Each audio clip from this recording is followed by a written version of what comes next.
भारत के बहुजन समाज के सम्मानित साथियों, एक गीत जा रही है। भारत की तहजीब आज इतनी खतरे में है, कैसे भारत की नैया पार होगी, कैसे भारत की अस्तित्व अब बचेगी।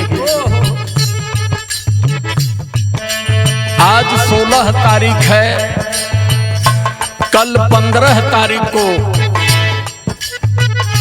भाई चंद्रशेखर आजाद रावण जंतर मंतर धरने पर पहुंचे, सोनम वांगचुक से अपील किए, हम आपके साथ हैं। देश के पढ़े लिखे युवाओं को काकरोच कहने वाले, देश के पढ़े लिखे युवाओं को बर्बाद करने वाले, उनके हक हकूक का जो प्रोटेस्ट आपने शुरू किया और आपने जिंदगी को दांव पर लगा दिया। आज 18 दिन हो गया लगातार भूख हड़ताल किए, लेकिन ये सरकार गूंगी भी हो गई, बहरी भी हो गई और आंख से अंधी भी हो गई। लाखों विद्यालय भारत का इन्होंने बंद करवा दिया और शिक्षा प्रणाली को बर्बाद कर दिया संपूर्ण भारत से। इसको लेकर के सोनम वांगचुक जंतर मंतर पर भूख हड़ताल में बैठे हैं, सरकार के कान में जू तक नहीं रेंगा। तमाम देश के साथी समर्थन में गए। भाई चंद्रशेखर आजाद जी ने ऐलान किया कि 20 के पहले शिक्षा मंत्री का अगर इस्तीफा नहीं होता है तो जंतर मंतर से लेकर के पार्लियामेंट तक करोड़ों लोगों को उतारूंगा और देखता हूं कि गरीबों के हक हकूक और इनके शिक्षा सम्मान के साथ जो खिलवाड़ कर रहे हो, इस भारत के लोकतंत्र में ऐसा नहीं होने दिया जाएगा। आई कौन लोग हम तनी सुना,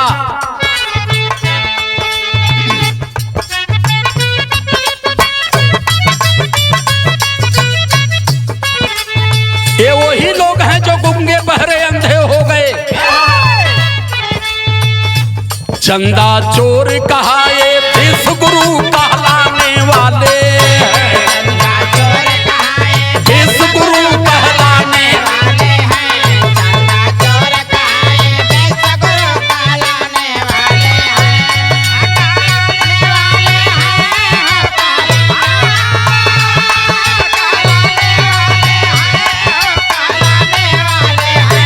चंदा चोर कहाए विश्व गुरु कहलाने।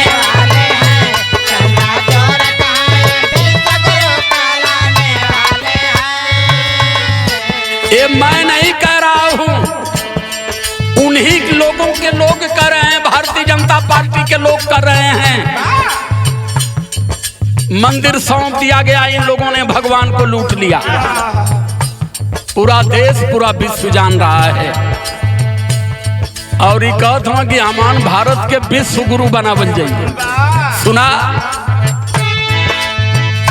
लाखों पुण्य कमाए हिंदू राष्ट्र को लाने वाले हैं, लाखों पुण्य कमाए हिंदू राष्ट्र को लाने वाले हैं।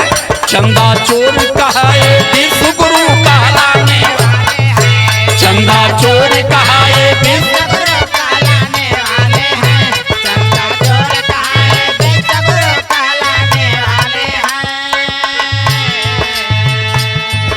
आदरणीय सोनम वांगचुक से अपील पूर्वक मेरी गीत कह रही है, बहरे और गूंगों और अंधों के सामने जिंदगी देने से कोई फायदा नहीं है। आप देश के लिए सर्वमान्य हैं, आप देश की एक उम्मीद हैं। मैं आपसे अपील करता हूं, भूख हड़ताल वापस ले लीजिए। ये अब प्रोटेस्ट से नहीं मानेंगे, अब इसके खिलाफ जंग होगा, क्योंकि आज बाबा साहब अम्बेडकर का संविधान भी लोगों ने खतरे में डाल दिया। भारत की लोकतांत्रिक व्यवस्था प्रणाली को भी खतरे में डाल दिया और भारत के युवाओं के भविष्य के साथ जो खिलवाड़ इन लोगों ने किया है ये बर्दाश्त के बाहर है। लाइन कह रही है,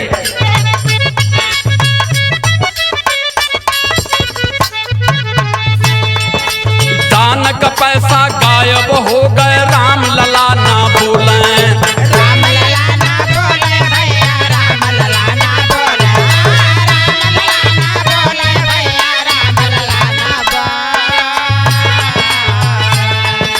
प्राण प्रतिष्ठा विधि से भैली फिर भी आंख ना खोले, फिर भी आँख न खोले भैया, फिर भी आँख न खोले, फिर भी आँख न खोले भैया, फिर भी आँख न खोले। प्राण प्रतिष्ठा विधि से भैली फिर भी आंख न खोले, हल्ला नहीं मचाए कण कण में जो छाने वाले हैं, अल्लाह नहीं मचाए कण कण में जो छाने, अल्लाह नहीं मचाए कण-कण में जो छाने वाले हैं।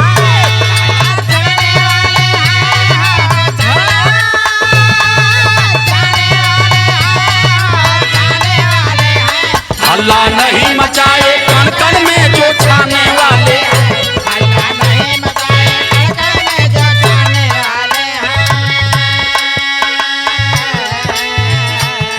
पुरखों ने एक बात कहा था,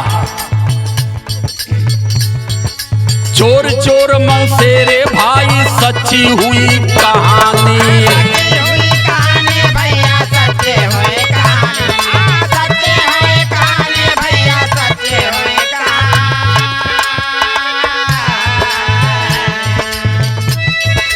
लोभ का काजल आंख में पड़ गए, चालू भय बेईमानी, चालू भय, बेईमानी भैया, चालो भाई बेईमानी, चालो भाई बेईमानी भैया, चालो भाई बेईमानी।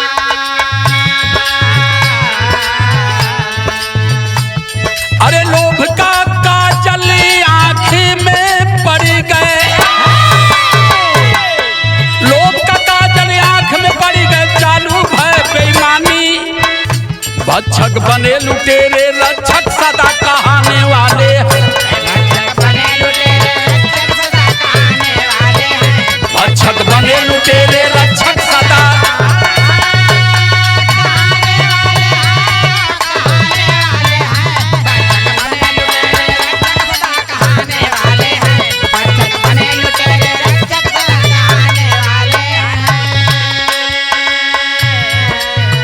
आज जो देश की दुर्दशा है इन्हीं लोगों की वजह से है, जो देश में भक्ति की संस्कृति बताते हैं, भगवान का गुण गाते हैं, मंदिर मंदिर मंदिर मंदिर बदनाम कर दिए कि राम भक्तों पर गोली चलाने वालों से क्या मतलब, हमने मंदिर बनवाया, हमने लूटा, आपसे क्या मतलब। सही कर रहे हो, ताई लाइन देखो क्या कर रही है,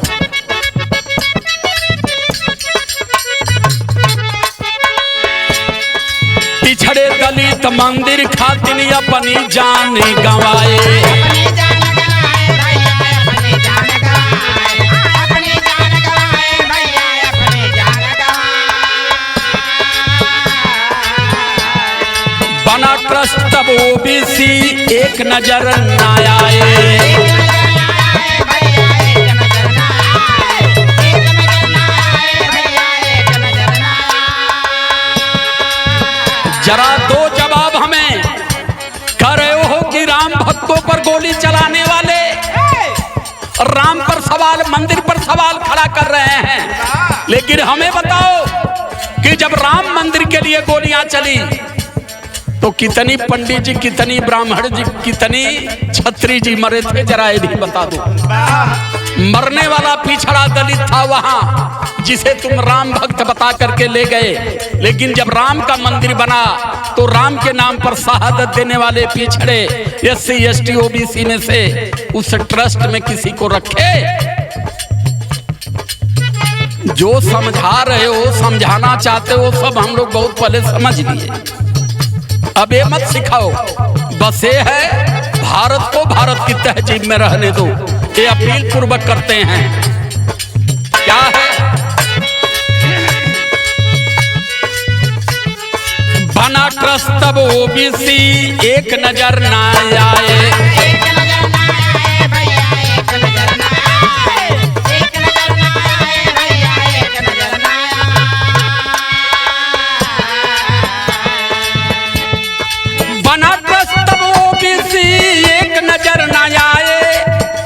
ब्राह्मण शूद्रों से तब घंटा ये बजवाने वाले हैं, घंटा तब बजवाने वाले हैं।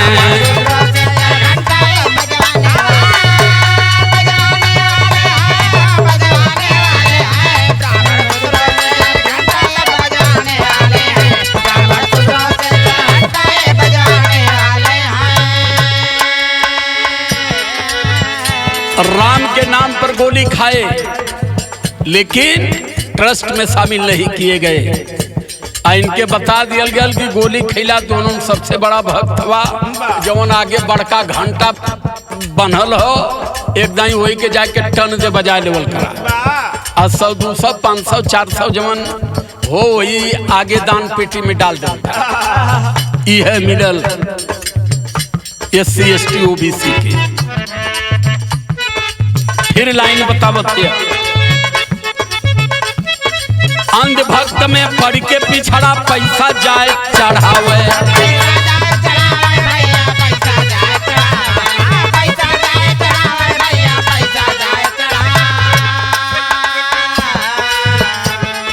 पुरखों की ये बात न माने छलिया गोड़ दबावे।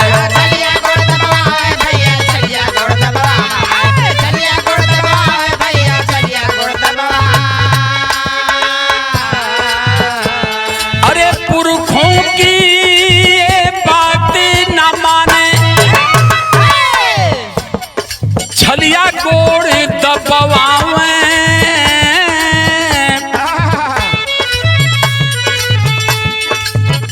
उनका बना ही तैसी आरक्षण हटवाने वाले हैं।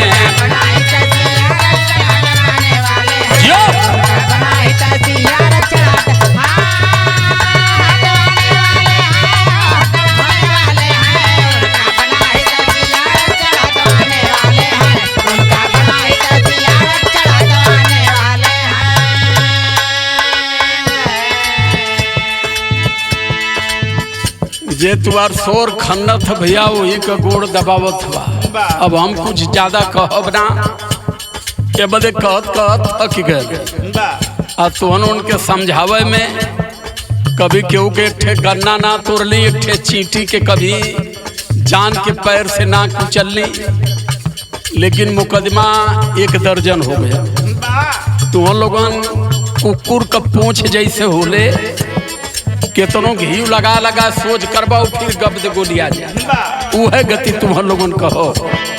इसलिए मैं आदरणीय सोनम वांगचुक जी से अपील कर रहा हूं कि आप जिसके लिए लड़ रहे हो, आप जिसके लिए मर रहे हो, आप जिसके लिए 18 दिन से अन्न पानी त्याग करके मरसैया पर हो, तोड़ दीजिए इस अनशन को।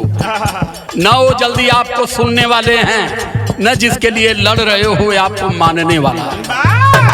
इसलिए आपका जीवन देश के लिए, भारत के लिए महत्वपूर्ण है। श्रीमान जी अनशन को वापस लीजिए, ये मैं अपील कर रहा हूं। लाइन कह रही है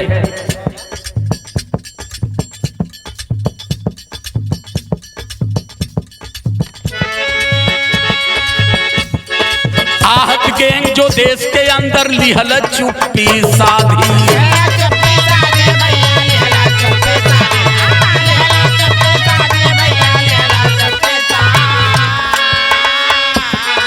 आहट गैंग जो देश के अंदर लिहल चुप्पी साधी,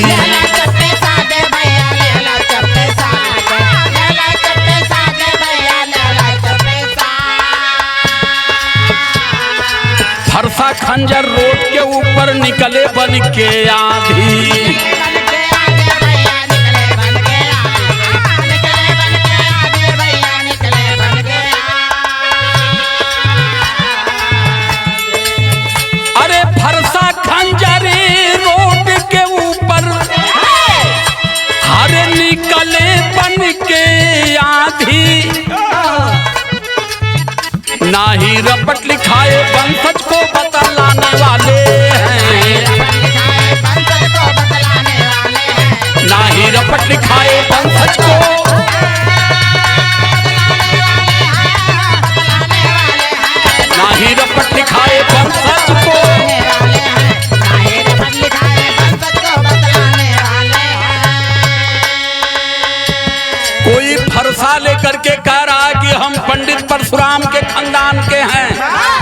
हमसे मत टकराओ।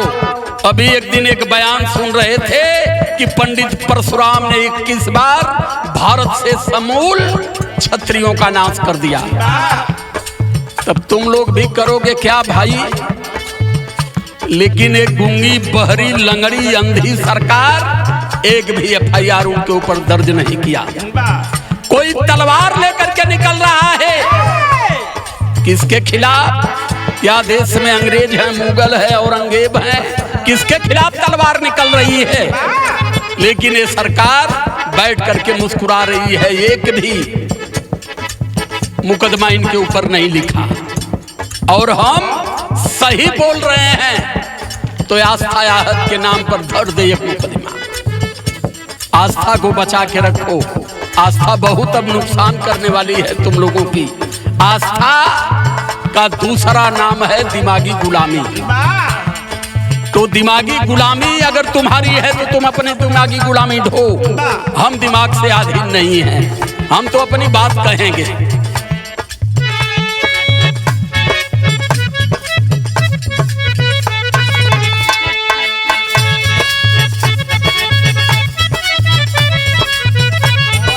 जब तक पिछड़े सोवत रही है मौज उड़ई है और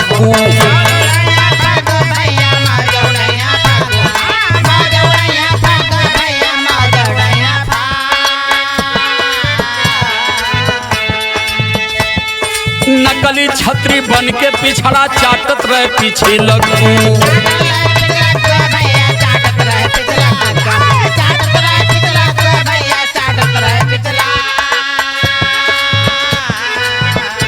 जबले तुम लोगन सुतल रहबा अपना इतिहास आप ना जान पैबा।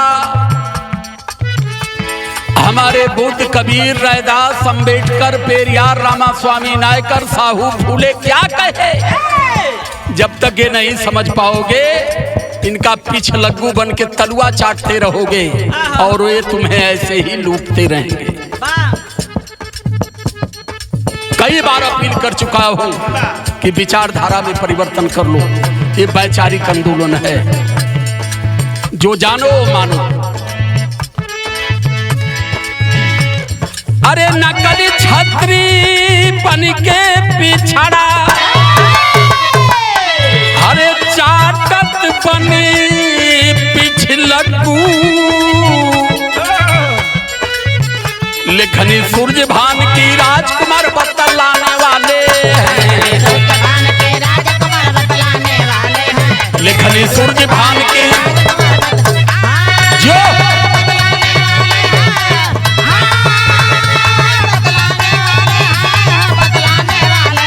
लेखनी सूर्य भान की राजकुमार